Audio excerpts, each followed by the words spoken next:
Bonjour à tous, c'est Claire, bienvenue dans cette vidéo qui est en fait une réponse à un tag qui a été initié par Katie Flowers et ça s'appelle Tarot Obsessed. Donc c'est 16 questions sur le tarot.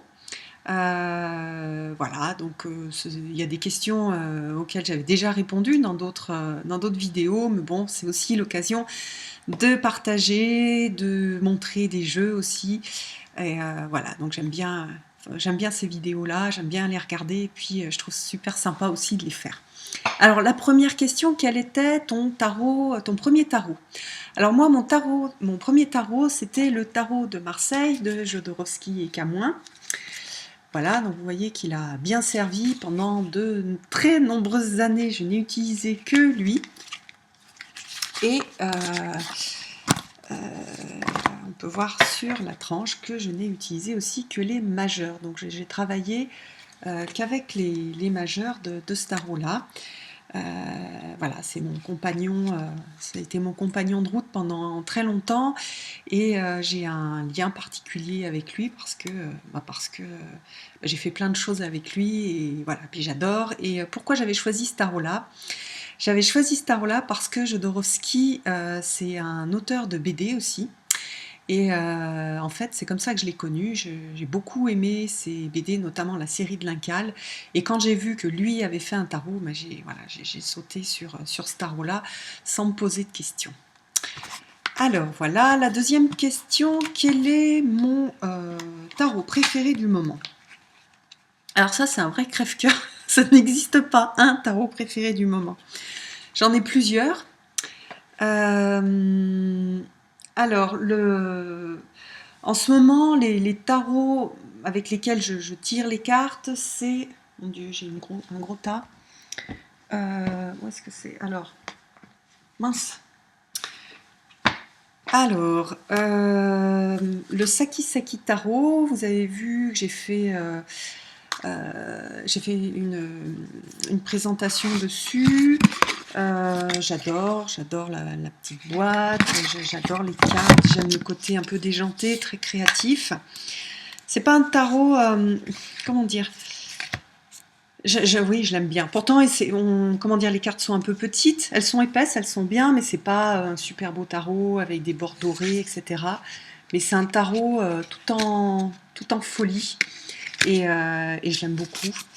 Je trouve que toutes les cartes, elles donnent envie de rire, elles donnent envie d'être joyeux, elles donnent envie de créer.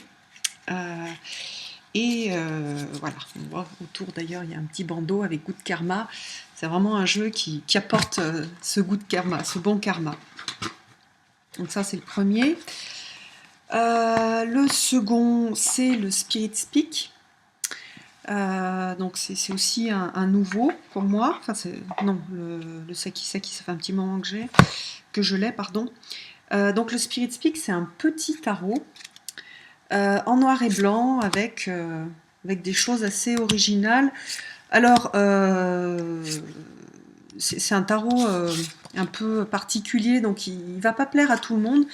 Mais moi, j'aime bien, et je sais pas, j'aime bien ça. D'abord, j'aime bien les petites cartes. J'aime bien le côté, enfin, le dos des cartes qui est très joli. Euh, le côté aussi déjanté, décidément en ce moment, c'est un peu ce qui me plaît de ce jeu-là. Et puis voilà, il est dans une petite boîte super jolie.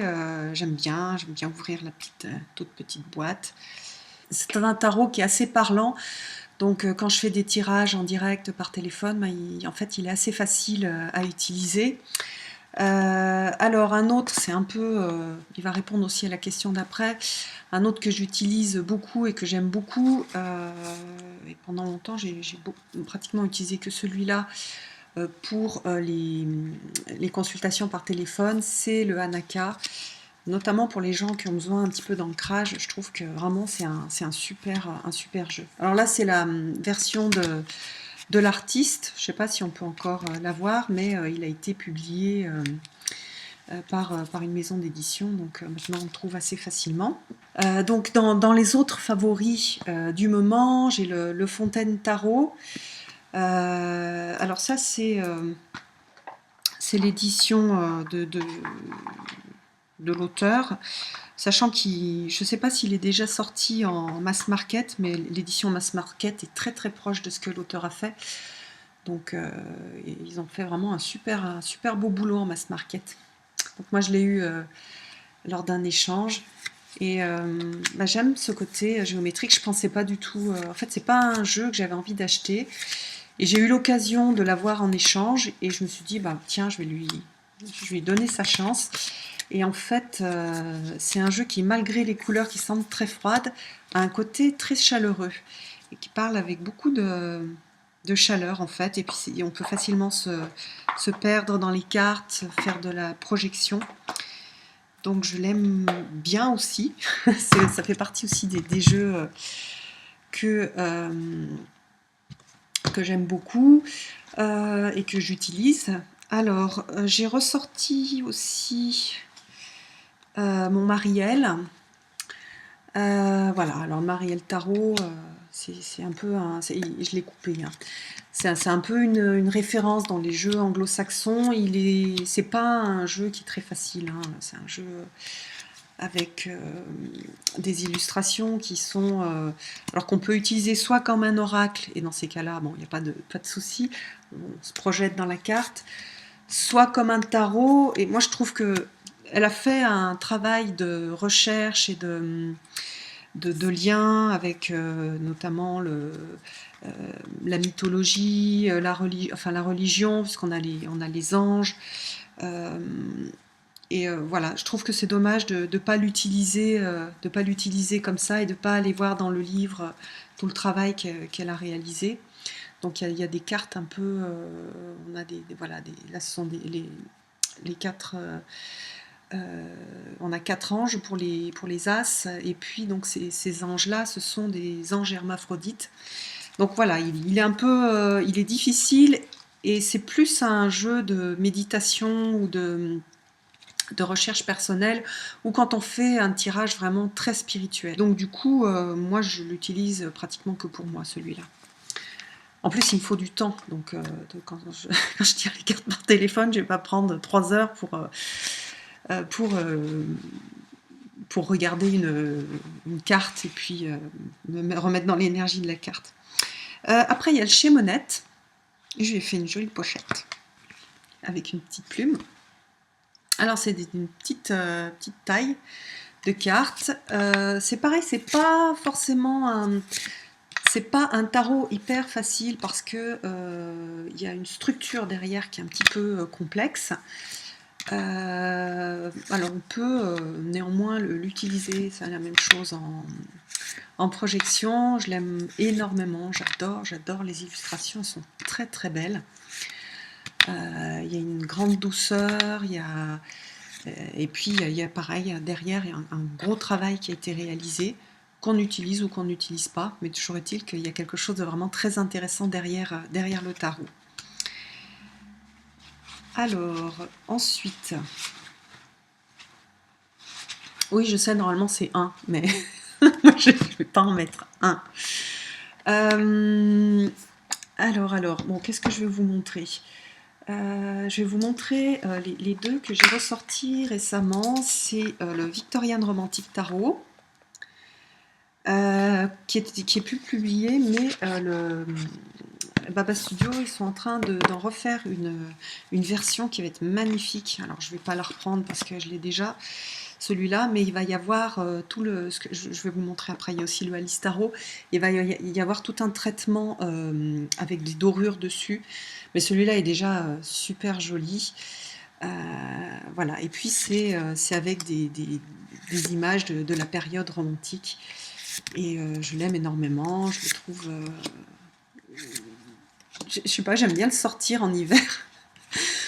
Souvent j'utilise aussi avec le Bohemian Gothic des mêmes éditeurs, enfin du même groupe, de Baba Studio. Voilà, je trouve joli, doux. J'aime beaucoup, et voilà, c'est toujours une période où je le ressors. Il fait un peu Noël. Donc voilà. Et ensuite le deuxième, Alors, c'est le Alice Tarot. Alors, je pense toujours à Iriadel, parce que c'est grâce à elle que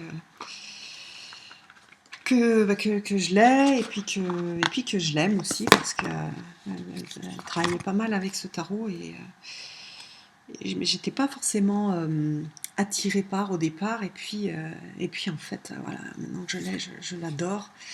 Il est hyper beau, et il y a ce traitement, vous voyez, il y a des feuilles dorées sur certaines parties de l'illustration.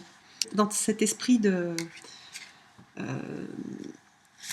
d'Alice au pays des merveilles, donc il y a enfin, c'est un tarot déjanté, voilà. Alors les significations des cartes sont un petit peu différentes, notamment sur les cartes de cours. Donc j'utilise en fait la signification du tarot et pas les significations que j'ai l'habitude de prendre en général. Voilà. Hop. Et puis un autre, là c'est pour parce que je suis en train de bosser sur le tarot de Marseille, sur un bouquin, et donc j'utilise le Noblet. Donc c'est comment dire, c'est un Noblet restauré par Jean-Claude Flornoy. Donc on a, vous voyez, au dos le tarotage, on a les coins qui piquent. Voilà, donc je travaille en fait avec les images, je les regarde, je les analyse, je les compare avec le dodal, et j'aime bien en fait cette petite taille, elle est très très sympa. Alors là je l'ai remis, justement pour l'étudier, j'ai remis dans l'ordre, mais sinon j'avais fait quelques tirages avec et j'aime bien. Hop, un petit Noblet.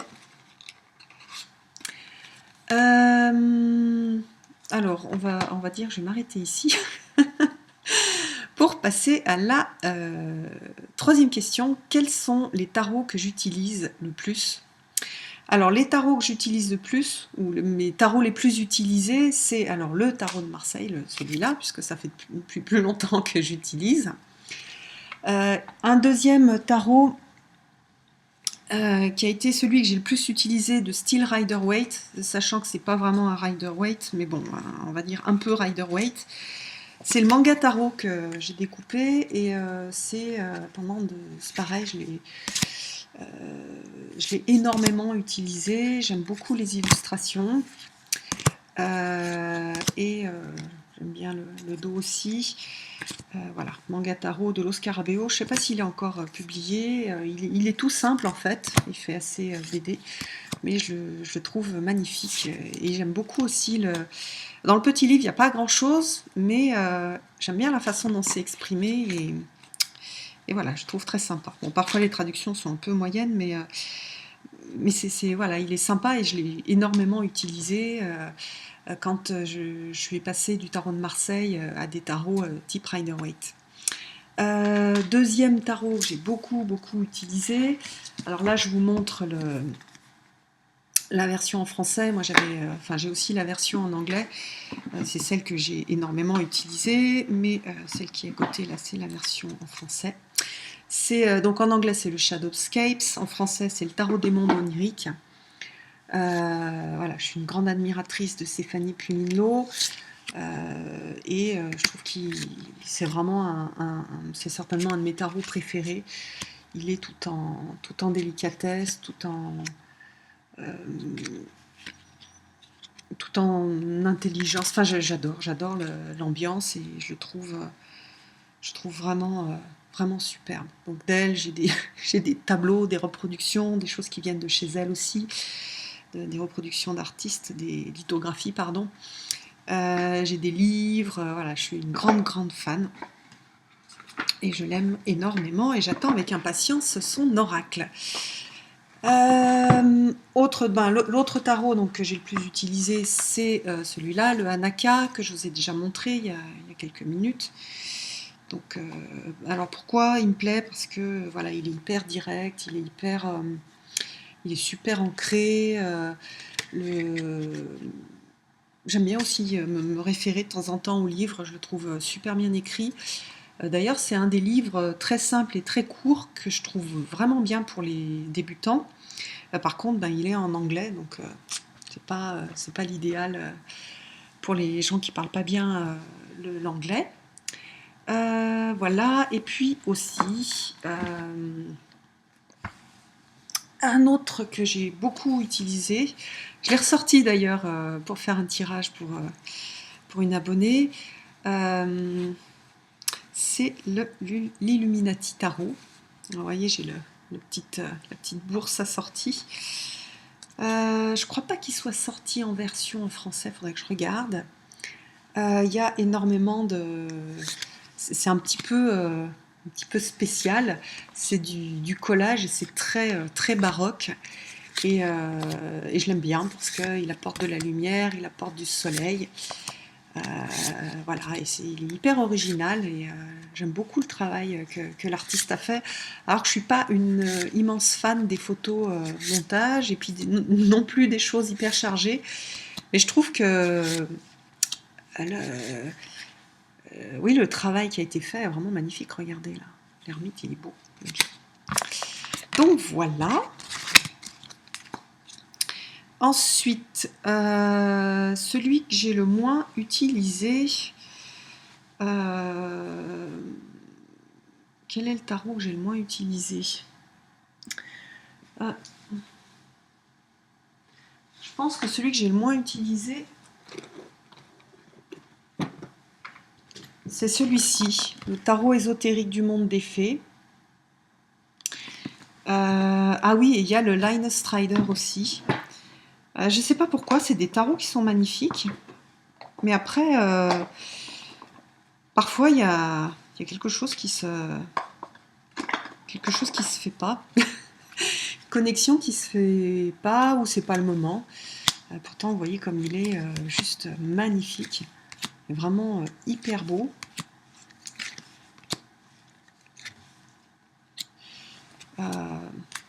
Je sais pas pourquoi.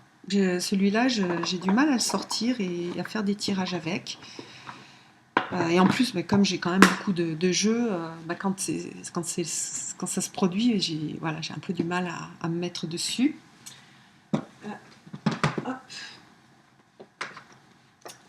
Et puis il y a aussi Line Strider, je vais le chercher. Voilà. Alors c'est dommage parce que je lui ai fait vraiment j'ai cousu une petite pochette mignonne. Et je pense que c'est parce que les couleurs sont pas assez vives. Et au niveau artistique, il est juste magnifique. Et puis les cartes sont pas d'une super qualité. C'est vraiment dommage.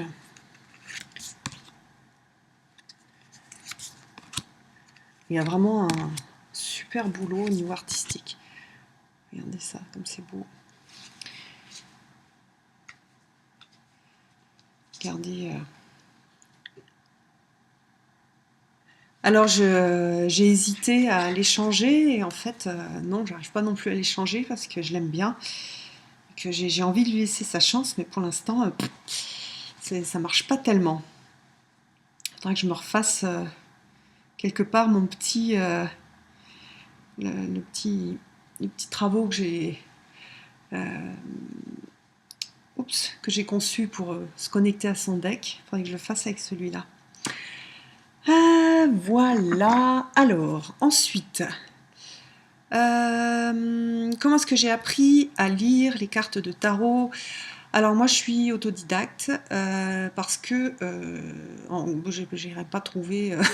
Il n'y a personne qui m'a donné envie de prendre des cours. Je n'ai pas trouvé de gens qui me donnaient envie. Et puis aussi, j'ai quand même un tempérament autodidacte, c'est-à-dire j'aime bien apprendre aussi toute seule.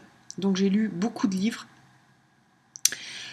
J'ai essayé aussi beaucoup, j'ai beaucoup travaillé toute seule. J'ai beaucoup travaillé, c'est pas juste venu, hop, j'ai claqué des doigts et puis 3 mois après, je savais lire les cartes comme aujourd'hui. Donc j'ai beaucoup travaillé et j'ai beaucoup travaillé avec plaisir. Voilà, beaucoup lu, j'ai appris dans les livres. J'ai appris aussi un petit peu avec des youtubeuses et des youtubeurs. C'est eux aussi qui m'ont donné envie de faire cette chaîne pour moi aussi partager.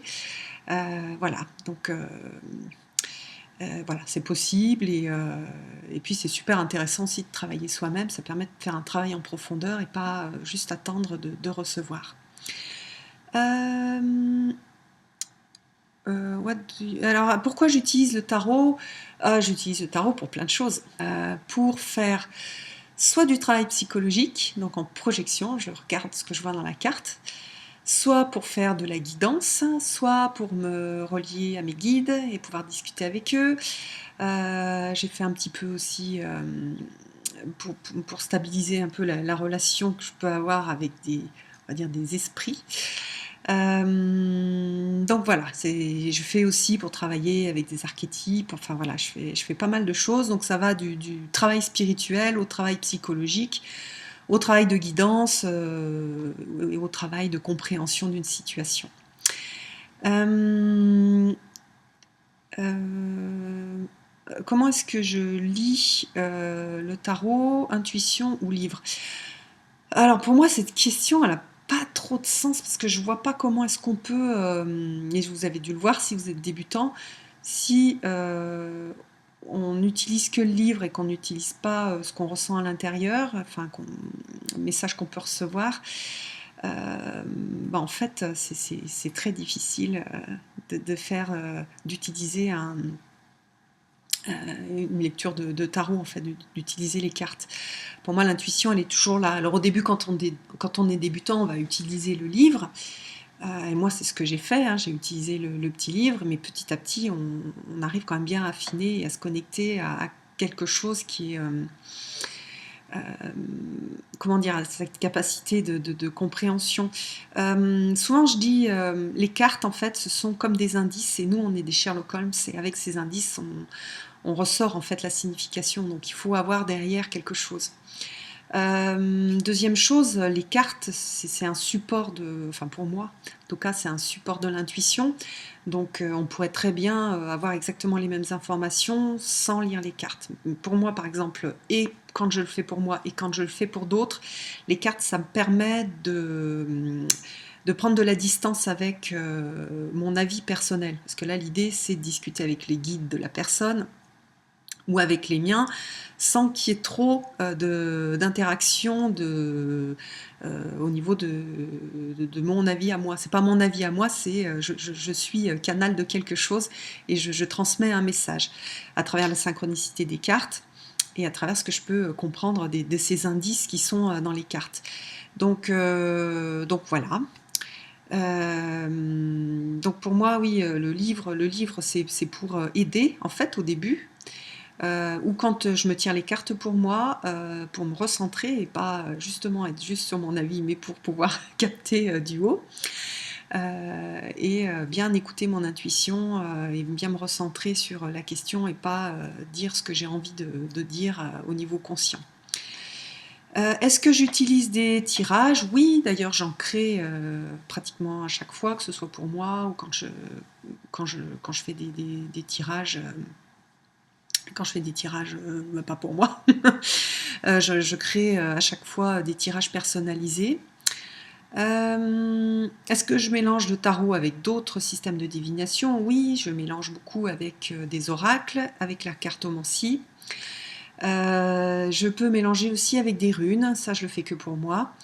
Voilà. Et qu'est-ce qui fait un bon tarot? Un bon jeu de tarot? Alors pour moi, il n'y a pas de bon jeu de tarot en soi. Pour moi, il y a le bon jeu de tarot qui va correspondre à la personne. Donc, pour moi, un bon jeu de tarot, c'est des cartes qui vont me parler. Donc, je ne peux pas tellement le mettre en mots et l'expliquer. Voilà, c'est inexplicable. C'est le truc qui va me faire vibrer. C'est le tarot qui va me faire vibrer, qui va me parler. Et maintenant que j'ai beaucoup de jeux, c'est celui qui va m'apporter un éclairage différent.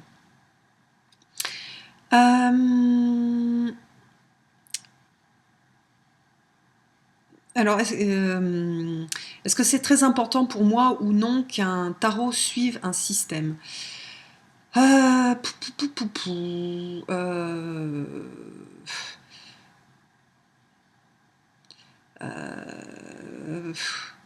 En fait, moi j'utilise les trois systèmes. Enfin, j'utilise le tarot de Marseille, le tarot, tous les Rider-Waite-Smith et les tarots Thoth. Euh, En fait, ça va dépendre de ce que je fais. Euh, j'ai pas envie non plus d'avoir des clones à chaque fois, donc j'aime bien avoir des jeux qui sont capables de montrer d'autres aspects des cartes. Donc pour moi, suivre un système, en fait, je comprends pas trop la question parce que c'est pas assez précis. J'ai pas envie d'avoir que des clones de Rider-Waite, par exemple. Non, j'ai envie de voir comment les gens l'interprètent et comment, au niveau des tripes, en fait, ils vont mettre une image sur la carte. Voilà, comment ils vont le comprendre. Et après, je ne suis pas attachée à un système particulier. Voilà, j'utilise trois systèmes. Donc non, pour moi, c'est pas si important que ça. Est-ce que j'ai des backups? Est-ce que j'ai des jeux en double? Alors j'ai certains jeux en double parce que, par exemple, ils sont sortis en anglais, je les ai eus en anglais, puis maintenant je les ai en français. Donc j'en ai quelques-uns. J'essaye en fait de ne pas en avoir en double parce que j'en ai déjà beaucoup. Après, il y en a, j'ai du mal à m'en séparer, parce qu'ils ne sont pas tout à fait pareils. Et puis le premier que j'ai eu, c'est celui avec lequel j'ai travaillé. Donc voilà, bon. Donc j'en ai quelques-uns, mais pratiquement pas. Est-ce que j'ai des jeux, enfin des tarots qui sont un peu originaux? Alors j'en ai choisi trois ou quatre. Le premier que j'adore, je tire pas beaucoup les cartes avec, mais j'adore, c'est le tarot des tailleurs de pierre. J'adore ce tarot, j'adore l'énergie qu'il a, j'adore ce que les auteurs ont mis à l'intérieur, on sent comment dire, leur enthousiasme, leur amour aussi des cartes. Alors par contre, hop, il est difficile à sortir. Hop. Alors, il y a deux personnes en fait. Il y a un amoureux du tarot, des BD, c'est lui qui a fait les illustrations, et puis qui est un peu mystique aussi. Et puis il y a un tailleur de pierre avec toute la tradition des tailleurs de pierre. Donc ils ont travaillé tous les deux sur un système, donc on voit les symboles des tailleurs de pierre. Ça fait un peu Marseille, hein. Je vais vous montrer les majeurs. On a des petites bestioles aussi sur les cartes. Voilà le fou. Et oui, il est super original. À l'arrière, donc on a des reproductions de gravures de cathédrales, en fait, de tailleurs de pierre. En fait, ouais, je l'adore. Je l'adore. Je sais pas comment dire. Même si je fais pas énormément de tirages, oui, c'est vraiment. Il y a vraiment quelque chose de spécial. Voilà, le dos. Donc ça, c'est le premier qui est original. Je le remets dans sa boîte. La boîte n'est pas terrible pour garder le tarot. Il faudrait que je le mette dans un sac en fait. Hop. Oh, rien par là. En plus, quand je les mets dans un sac après, je les sors plus facilement. Le deuxième qui est original, que vous avez vu il n'y a pas très longtemps, c'est le Bad Beaches Tarot. Oula, il commence à faire sombre. Je vais allumer. Voilà, le Bad Beaches Tarot de Tony Down. Alors, je l'aime beaucoup parce que il parle pas mal des multipersonnalités, en fait, des aspects en fait de la personne. Alors, ça fait un peu un jeu style de mode, mais c'est un peu toutes les personnes que l'on peut représenter à travers l'habillement. Mais donc c'est une sorte j'adore celle-ci, elle est magnifique, la lune. Ce sont voilà, une métaphore des multiples personnalités. En plus, il est hyper beau. Il y a du rose doré. Derrière, il est super beau. Il y a la petite abeille qu'on trouve dans tous les jeux des Et vraiment, il est hyper intéressant au niveau psychologique. L'autre, c'est le Tarot of the Holy Light, que j'aime énormément aussi, qui est très très mystique et très axé sur l'alchimie. Alors, c'est pas un tarot de débutant, je le conseille pas aux débutants. Et j'adore parce que je retrouve donc des gravures, des gravures d'alchimie, enfin en tout cas des compositions de gravures d'alchimie. C'est un tarot très intellectuel et elle a fait aussi un livre qui est génial. Donc j'aime beaucoup et j'ai beaucoup de ouais, j'ai beaucoup de tendresse presque pour ce jeu-là. Puis j'aime beaucoup l'auteur aussi, avec qui j'ai pu échanger un petit peu. Et le troisième, vous le connaissez, puis je ferai une review dessus. C'est le tarot de Nicoletta Cecoli. Alors, il est original. J'en ai d'autres en fait, hein, parce que Lo Scarabeo a fait pas mal de choses très, très particulières. J'en avais montré d'ailleurs à l'occasion. Mais donc celui-là, il est tout dans le monde de l'enfance. Il y a un oracle aussi qui existe. Et on est vraiment sur oui, le travail de l'enfant intérieur. Donc c'est super, super intéressant pour faire des tirages sur l'enfant intérieur. Par contre, je le trouve il n'est pas forcément, c'est pas forcément facile, par exemple, de faire un tirage professionnel avec ou un tirage ou d'autres types de tirages. Donc moi, je l'utilise que pour travailler sur les souffrances de l'enfant. Donc souvent, quand je fais un tirage pour quelqu'un sur un sujet, ça peut par contre être sur un sujet professionnel. Donc j'utilise un tarot classique et je vais rajouter des cartes comme ça pour voir derrière la problématique de la personne, qu'est-ce qui se joue au niveau de l'enfant intérieur si je sens qu'il y a quelque chose d'intéressant à creuser. Voilà, donc ensuite,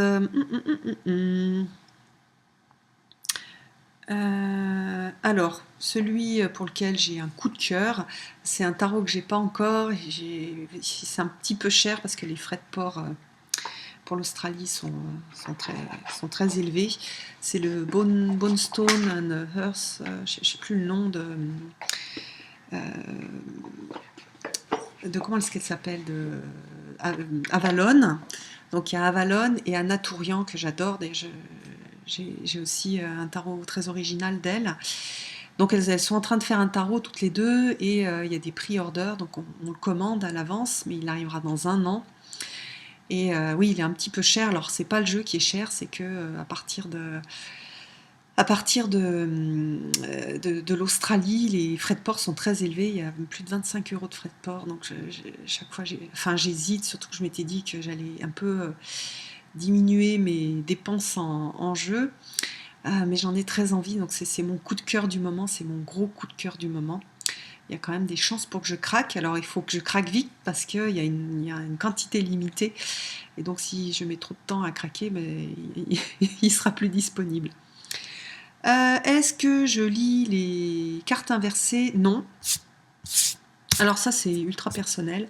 Pour moi, il n'y a pas de juste ou de pas juste. Je pense que moi, j'ai quand même assez l'habitude non, c'est pas exactement ça. C'est que, en fait, ça me gêne de regarder une œuvre d'art à l'envers. Voilà. J'aime pas. Voilà, ça me perturbe. Je ne peux pas regarder correctement l'image. J'aime pas du tout. Et deuxièmement, la façon dont moi je fais les tirages, les positions des cartes me donnent le côté positif et le côté négatif des cartes.